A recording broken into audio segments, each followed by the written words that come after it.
Yeah, my boyfriend proposed on the third day of quarantine. Yeah, I said yes, obviously, because I thought we had 3 months to live. And 2 weeks ago, we got married in Washington Square Park, which is nice. There's something about my fiance, my husband now, that he just makes me want to say yes to everything, which is why we got married where they shot the movie Kids. Yeah. But I love him, and love is gross, honestly, it is. It's like a fart, you know? It's like farting in public. Like, feels good if you're the one doing it. Everybody else is like, we live in a society. Do that shit in your home. I think I'm done with breakup songs. I think I've had enough. They're just one person's biased take. We're all just dancing to propaganda. I was trying to think of some happy relationship songs, but they're also usually just from one person's perspective. There's some duets, but for the most part, it's just one person giving their biased take. I was in this hotel lobby and they were playing Frank Sinatra, and that guy was always happy. He's always singing about some happy fucking love shit. But you're only getting his side of the story. So he's just up there with his big band, and he's just like, look at me, can't you see I'm in love? But you never hear her with her friends being like, I feel suffocated, all right? I'm gonna break up with this guy. He knows the mafia. You know, you can't break up with a dude who's friends with the mafia. Should have been a his turn, her turn sort of thing. I would never have that confidence to sing about my love. With a big band, recorded and released. Without her there, I would want her perspective on it. If she were not there, I would hedge all of my bets. I'd be like, it's very new. We'll see, I guess. Like her, but very aware we're recording this, so... Haven't heard from her since 9 a.m., but it's only 1 p.m. Shouldn't need that much comfort during the day, just projecting past insecurities.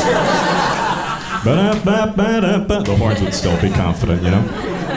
I have some great news. I just got married. Yes! It's amazing. Actually, it was 5 years ago, but we're still paying for the wedding, so it feels new. And people never think I'm married because I'm, what's that word? Happy. And I'm just like very honest about relationships. You have to be. You have to be truthful with yourself. You know what I mean? Like the love you start with is not the love you end with. Like marriage is not like the movie The Notebook, okay? You're not gonna live happily for 30, 40 years and then die on the same day. It doesn't happen. You're gonna die slowly together for 30 years. Like I know my man has got my back. You know what I mean? Like when I'm older, he's gonna be changing my adult diapers. And I'm gonna be sucking his pretend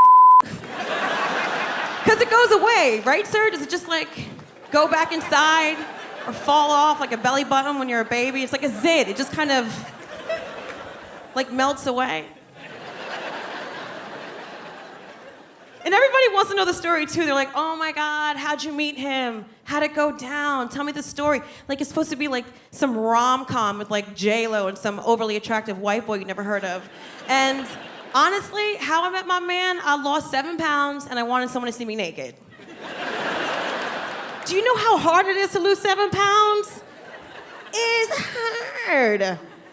So I went out, I met him, he got me drunk, I sat on his dick and fell in love. That's right, honey. But you can't put that in your wedding vows because people are very judgy. I got married in 2020.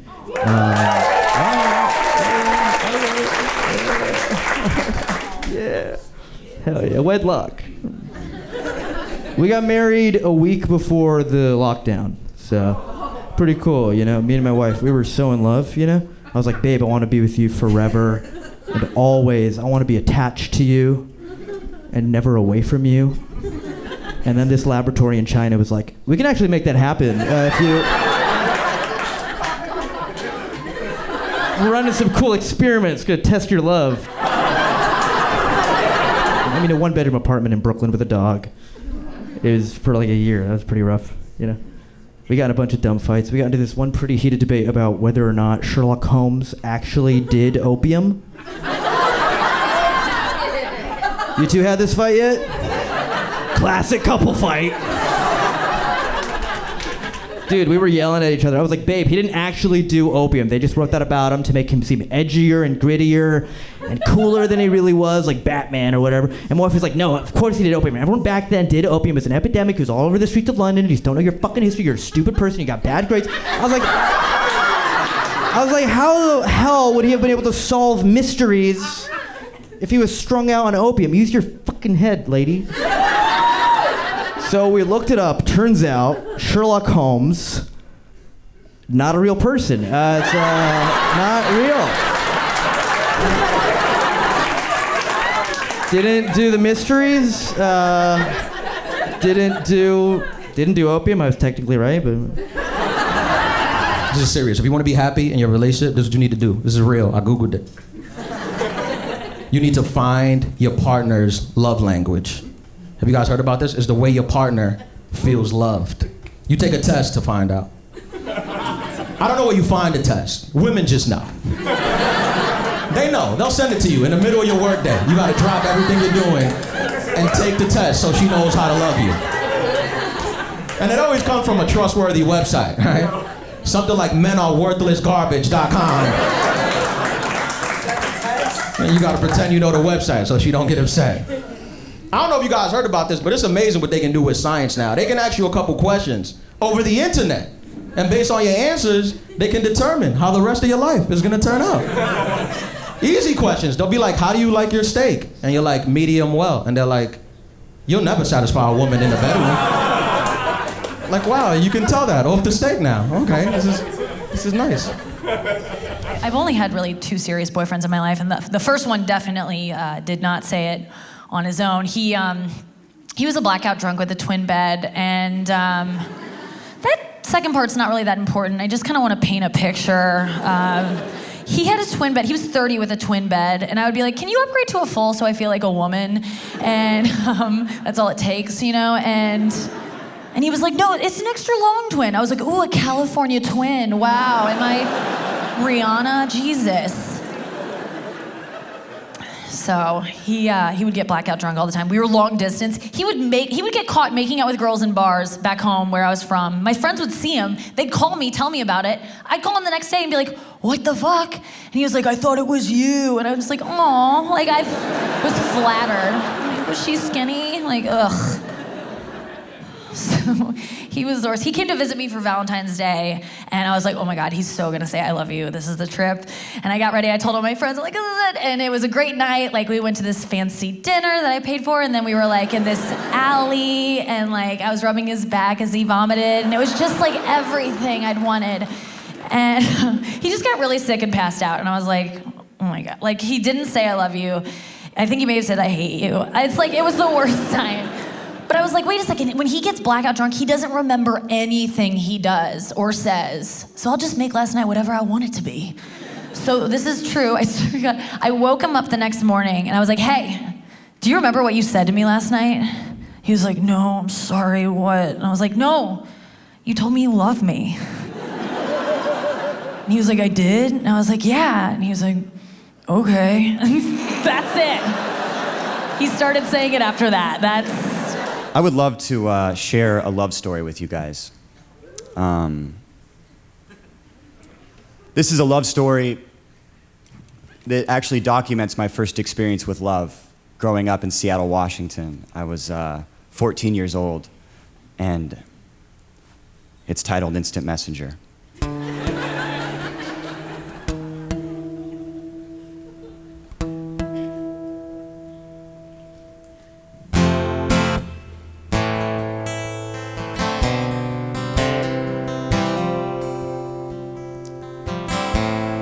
The year was 1994, and my dad brought home the first family computer.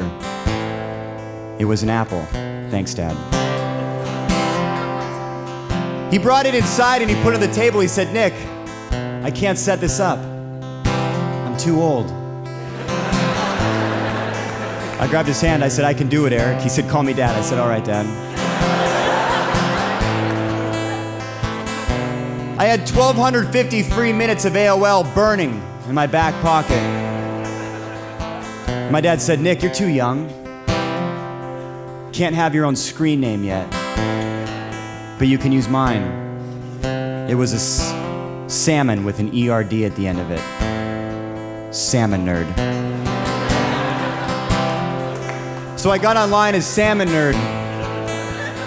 Found out about chatting pretty quick. And that's where I met her. NSYNC Hottie 503. NSYNC Hottie 503. I haught her and she's smiley faced all over me. Smiley faced on me. Sometimes NSYNC Hottie 503 would say stuff and I'd be like, what? And she'd be like, JK, and I'd be like, LOL. Because you guys, I knew she was just kidding. But I was literally laughing out loud. And if you're doing that while talking to somebody on the internet, you have to tell them.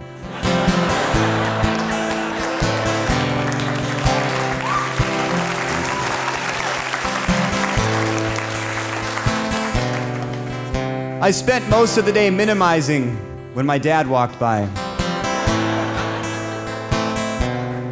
NSYNC Hottie 503 told me she was a 22-year-old actress, just moved to Hollywood 2 months ago. She was nervous because the next day, which was tomorrow back then, she was gonna be on TV for the first time. Full House, TGIF. She was an extra.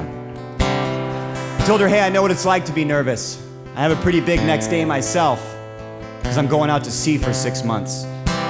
I'm a 25-year-old fisherman in Alaska. Deadliest salmon run known to man. I wasn't scared because they call me Salmon Nerd for a reason. At one point, I had to go to the bathroom, so I wrote BRB. And I came back a few minutes later, and NSYNC Hottie 503 had written question mark, frowny face. And I said, listen, I'm sorry, NSYNC Hottie 503, but BRB means be right back. She said, no, Salmon Nerd, I know what BRB means. But I don't know if you are gonna BRB from that salmon run.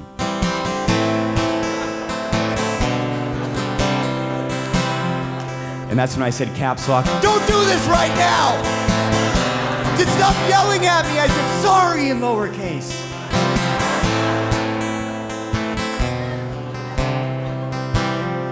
I said, listen, I can't lie to you anymore. I'm a 14-year-old kid in Seattle, and I'm scared. She said, where's cattle? And I was like, you know, that's a stupid abbreviation on my part. It's Seattle.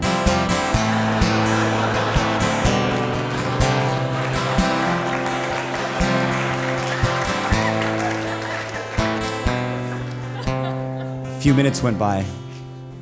No response. Sign off, sign on. Sign off, sign on. Finally, she said, Salmon Nerd, question mark? And I said, yes, NSYNC Hottie 503, ... She said, I know who you are, because I'm your 57-year-old neighbor, Jim. NSYNC Hottie 503. I cry-faced her right after she winky-faced all over me. Winky-faced on me. She didn't actually do a regular winky face. She did a semicolon beginning parenthesis, which is a winky frowny face. I don't even know if that's a real emotion. I mean, I guess it's kind of like saying, hey, I'm unhappy, but you get it, right?